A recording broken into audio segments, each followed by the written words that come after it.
his debut. Kairi goes into retribution and he gets it. Fearless now, trying to dish out the damage. I'm offended onto two members and a combo wombo with the real world manipulation is there. Kairi 1 HP!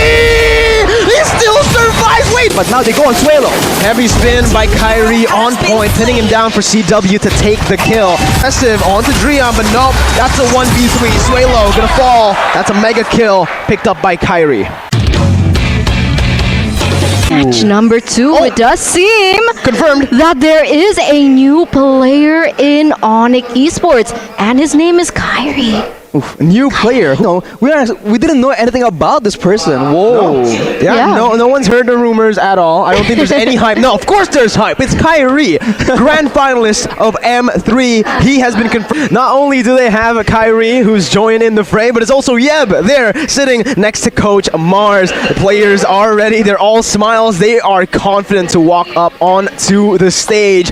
I mean, the brains and the bronze all imported all the way from the Philippines, the dominant region right now. That definitely is going to be the question, because it's a lot of things were being spoken about, right? About Onic Esports. Sure, they have a lot of these players as well and so forth, but the question is whether or not they have actually reached their main chemistry and synergy, because I heard they've had a lot of problems in terms of that communication. Ladies and gentlemen, with that, Onic Esports are making their way up on the stage with Kairi.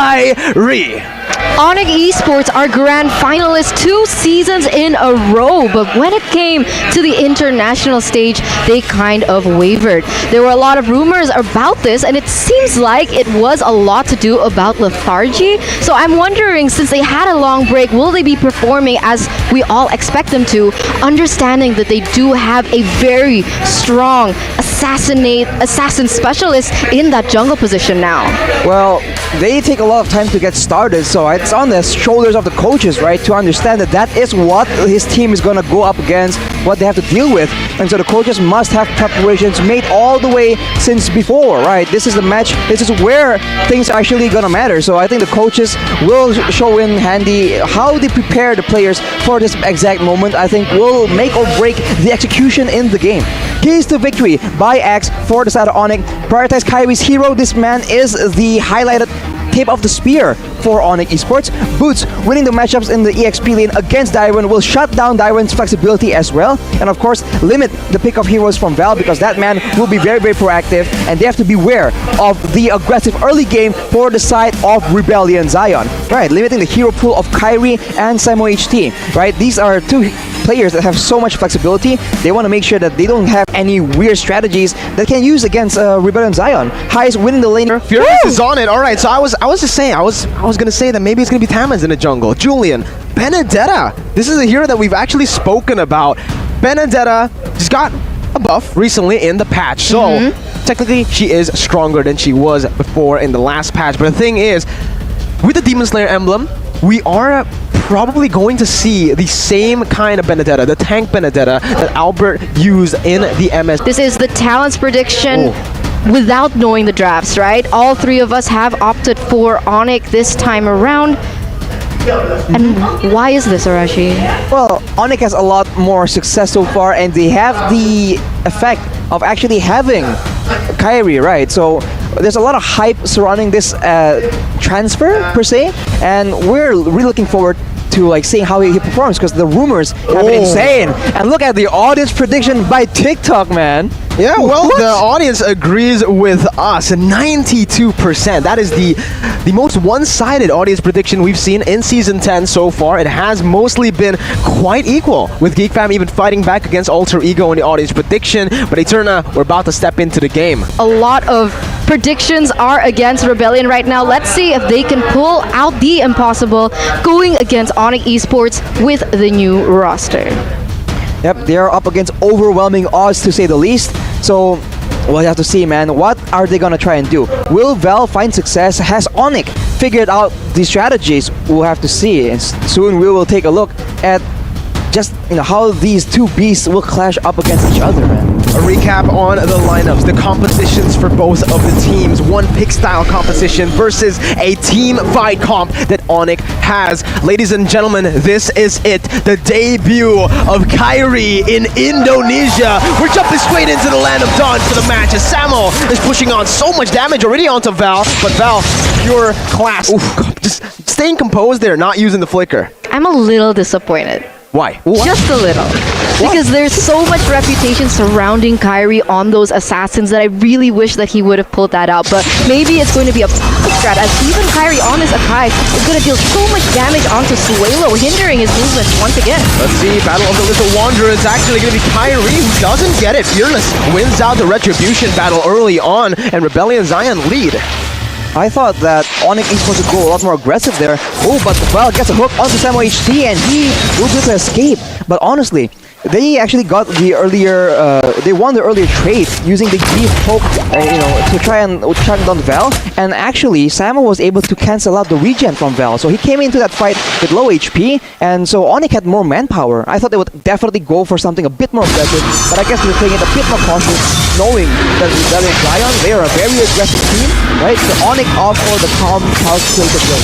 Now that's the thing, Rebellion Zion right now is playing towards their comfort. They're leading in this early game. They're trying to build more map pressure as well as awareness to be able to get these neutral objectives. But once again, it is going to be a little tight here in that mid-track. Yeah, Fearless jumping in with eye for an eye onto Samo. Kairi not offering that heavy spin just yet. Gonna get dished out there. It might be first blood, but heavy spin brings Fearless back. 5-3, getting that first blood in his debut. Presented to you by the Samsung Galaxy A series. Ooh, Kairi as well as Samo barely escapes there, but off camera, it is going to be Saeed W taken out in a 1v1 situation against Highs, our rookie that we know came from Pawn. So this is already very interesting as once again here, Boots caught in 1v3. We got a game on our hands, man. This Absolutely. is already shaping up to be a classic as Rebellion Zion has the pressure for the turtle. Notice how, again, Arashi, the setup from Rebellion, this is what we mentioned so many times about this team. They're so good at setting up in the early game and looking for these crazy skirmishes, but Boost, he doesn't want to give it over to Rebellion. He goes in 1v3, picks up the kill on the backside as Kairi goes in for Retribution and he gets it. Fearless now, trying to dish out the damage. I'm offended onto two members and a combo wombo with the real world manipulation is there. Kairi 1 HP! He still survives! Wait, he goes in for the damage on to the minions. Boots finishes off Suelo, but Suelo getting out. Suelo with the outplay there with a 1v2 situation, barely amount of HP. He's actually able to survive and prevent Onic Esports from picking yet another pickoff. But as of right now, it does seem like Onic Esports is still leading in terms of that economy, 1,000 to their name, and Rebellion Zion have not been able to get as much pressure that we intended them to. That was disastrous for the set of Rebellion Zion, man. They had the setup, but Boots, he just came in with no hesitation, and I don't think they were prepared for the damage coming in. Look at the emblems right now for Kairi and Fearless. They are both with a Demon Slayer, so Kairi somehow with the tank, quote-unquote tank hero, was still able to get the best of Fearless in that Retribution battle. And Onic Esports, man, they are so decisive, and I think that's what we need to do against a team that knows what they want to do in the early game, like Rebellion Zion. I think when we came into this new patch, we were expecting a lot more of the assassin emblems on those jungles, but both teams have actually opted for that Demon Slayer. Why is this? Is it still good? Well, it has been good before. Yeah, man, what? In mid lane, I guess Kairi just got another pick there with the help of Drian, is able to just delete him. But back to the topic, Arashi, Demon Slayer. We've seen more Demon Slayer than Killing Spree, than High and Dries this entire season so far.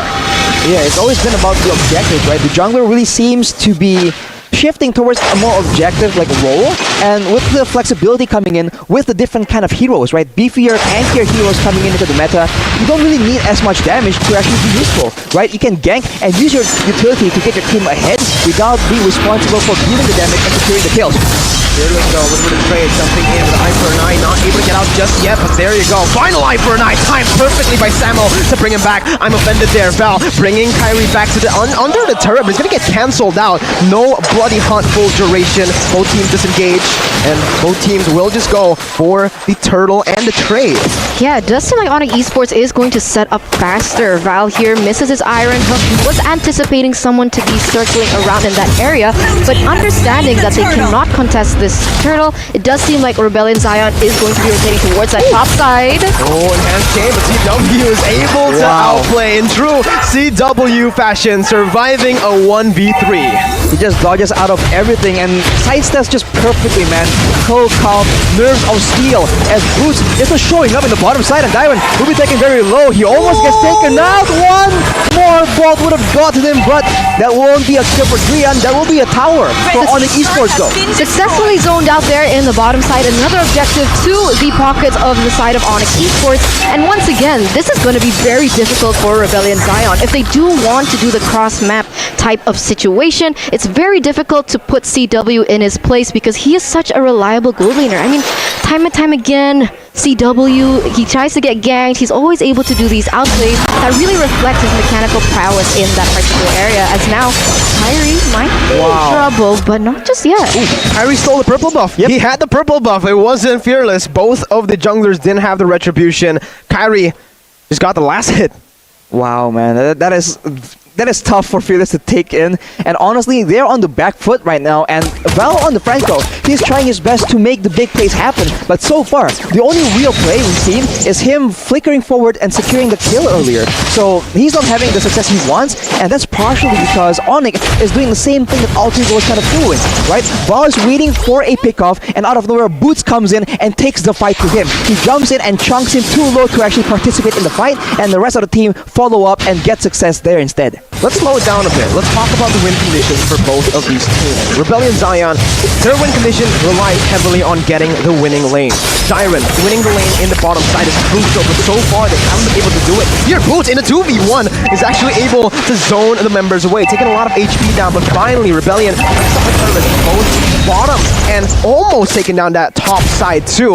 Very low HP, but because Onic were the ones to first get those turrets, it's going to be really hard for Rebellion to contest any neutral objective.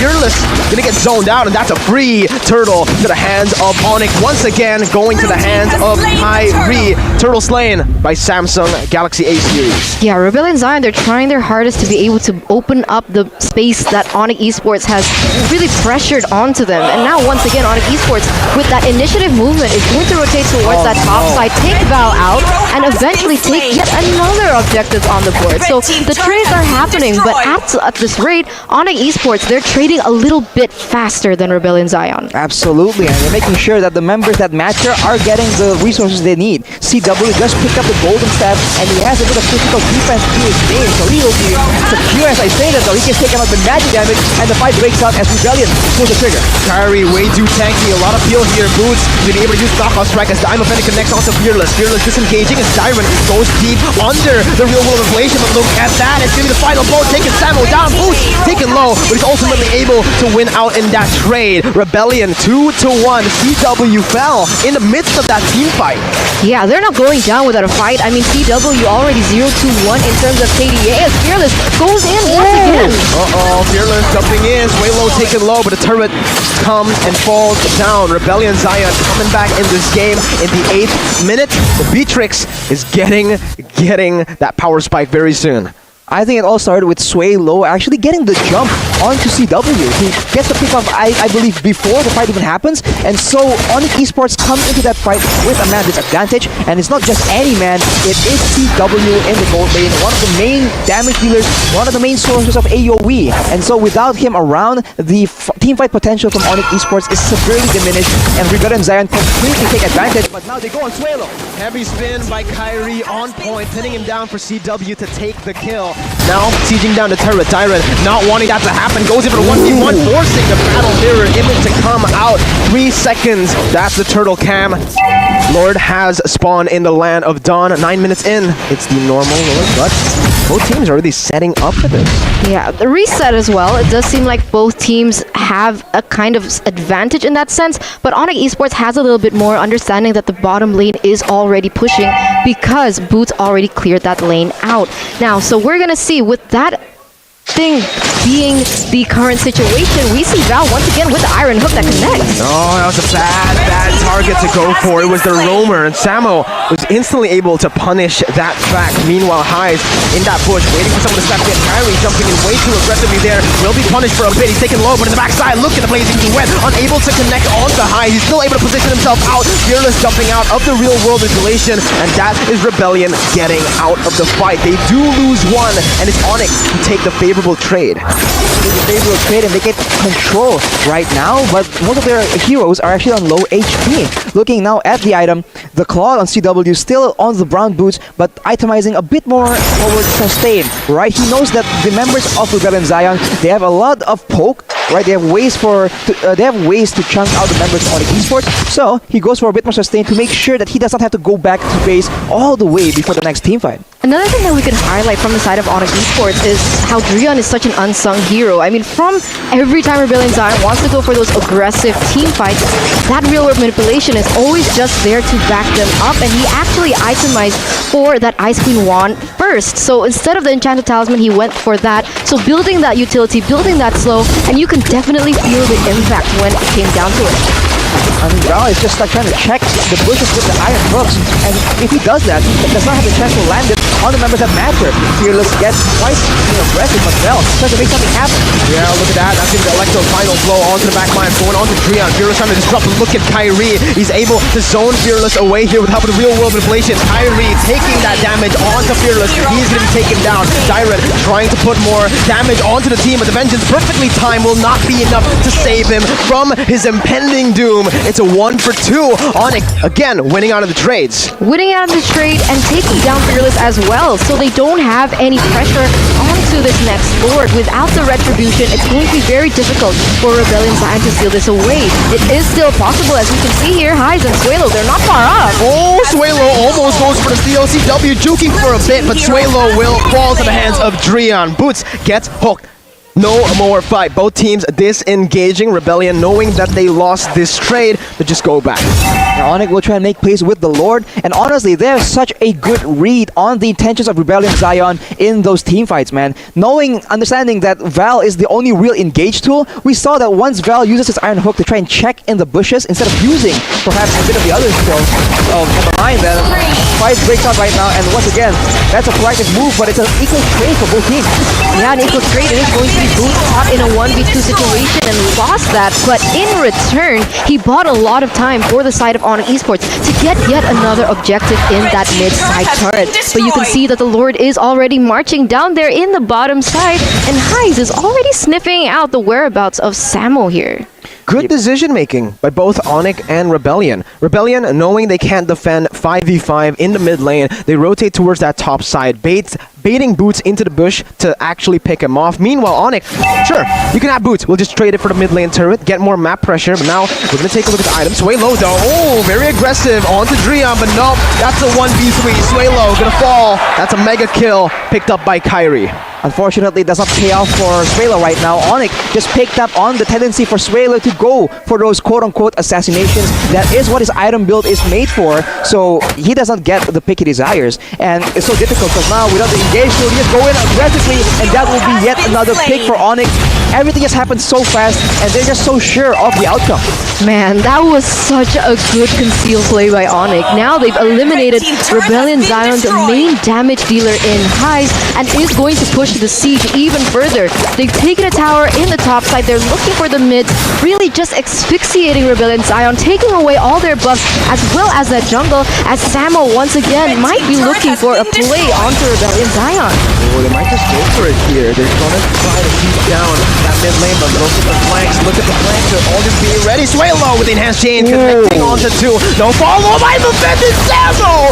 My goodness! Finds 3 on the board, and that's gonna be 3 taken down. Suelo looking for the trade, but he comes in way too late. You're all alone. Boots takes the kill, and it's a 4-4-0 for Onic Esports. Crazy support and update here from the side of Onic Esports in that particular team fight. They're going all in here, understanding that that Highs is the only single person left to defend this one. Ooh, they have 2 more seconds before Val is respawn, and Highs is doing a great job defending, but he needs to be careful. They have 4 members, they have enough force to take him out. He can split away, but he will be taken out, and that will be Onic Esports taking the first game away.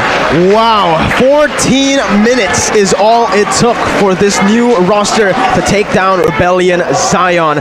19-7 in the end. That was harsh. How, some way, every time Rebellion Zion wanted to go and on the initiative, Onic Esports seemed to be 1 and 2 steps ahead. My lord, Onic Esports, man. Did you see that sign by the fan? Yeah. With Translating. Kairi, it's always going to be a victory. Nice. It rhymes. Bars. Kairi victory.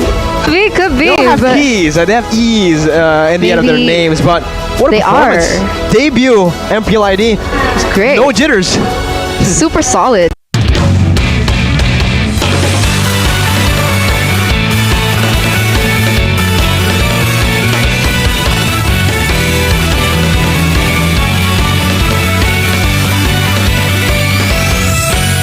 The moments of excitement from the side of Onic. This was definitely a very good game for them to perform in. Just Onic who executed their game plan better, right? Rebellion Zion, look, they have a lot of single target. They have the winning lane set up for them, the Beatrix and the Thamas, but they just weren't able to capitalize on that. Using the winning lanes to get more turrets. It was actually Onic who drew first blood on turrets. Exactly, because Val wasn't able to find success, man. And once you fall behind as a team, when you're on a Franco, you don't have the same kind of threat, you know, because if you're ahead, okay, you grab someone, he gets bursted down. We've seen it multiple again and again, right? Even the tank, if he doesn't have items, he gets bursted down. But when you're behind, he was grabbing even Boots and all the other members, but they weren't able to actually secure the kill that fast, and that allows time for Onic to just converge and take the fight to them instead. Ooh, I mean, looking at these post-game stats here, Onic Esports Rebellion Zion 19-8. I didn't think that it was that far, like the difference in terms of kills. It didn't feel that way because we saw time and time again. Every time Onic Esports, let's say, goes in for an engage, Rebellion Zion could fight back, but it turns out it's quite significant. Yeah, well, it all builds up, right? The little victories that Onic were just able to get consistently all ended up in them getting a 19-8 score line, but also look at the damage to turret. This is the main problem, I feel like, for Rebellion Zion. They weren't able to really capitalize on this Beatrix. Remember, when Alter Ego picked this same comp, Julian and the Beatrix, the Julian always roamed towards Nino's lane to provide the support, to enable the Beatrix to pick up the turret. But it wasn't just a normal gank, it was always a gank to sandwich the enemy gold laner so that the enemy gold laner is forced to back up. Free turret then, but your MVP for game number 1, presented to you by the Samsung Galaxy A53 5G, the favorite phone of Kairi himself on the Akai 4-0-11. Already on his debut, winning an MVP. That's crazy, man. 80% kill participation as well. He was just so good at enabling his team. We expected great mechanical plays from Assassins, but even on these tankier jungles, he is proving to be a formidable player.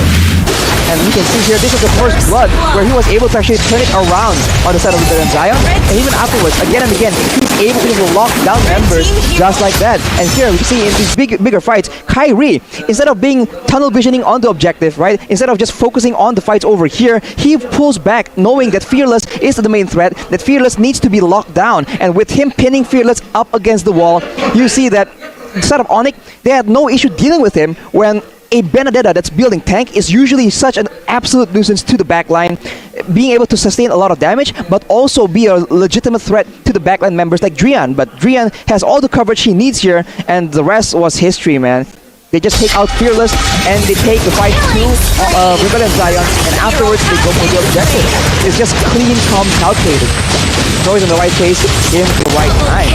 Of course, Boots being so aggressive, again and again, he is very good at actually jumping in the situation. So, you see again and again, the hook lands from Val, but for what purpose? There wasn't enough damage, and here, once again, Kairi just finds the moment, man. Multiple members clean up against the wall, and it's just not enough. The plays that Rebellion Zion were able to try and like craft together, they need a bit more synergy with their team, you know, because heroes on their roster to try and get combos, because individual individual players doing individual things won't be enough to try and deal with a team as united, as calculated as Onic Esports. I agree. I mean, again, if you look at it, again, right? Kairi, notice how he's always positioned with the back line, with CW, with Drian. He never goes up ahead unless there's someone else with Drian and CW behind. And Boots is providing the peel. Akai goes front, providing the front line. But if the others, Boots and Samo, are in front looking for the picks, Akai's always in the back, and that's why that flank from Sway Low in the end didn't work out. It was because Kairi's positioning was enabling Drian and CW to play a little bit more aggressively. Wait, I have a question though. Okay. How much IQ? How much IQ? 100. Kairi. 100 IQ? Kairi? Kairi in that game. Oh, that was like Eternal says 100 IQ Kairi. 200 plus. 200 plus. Alright, you gotta add the plus.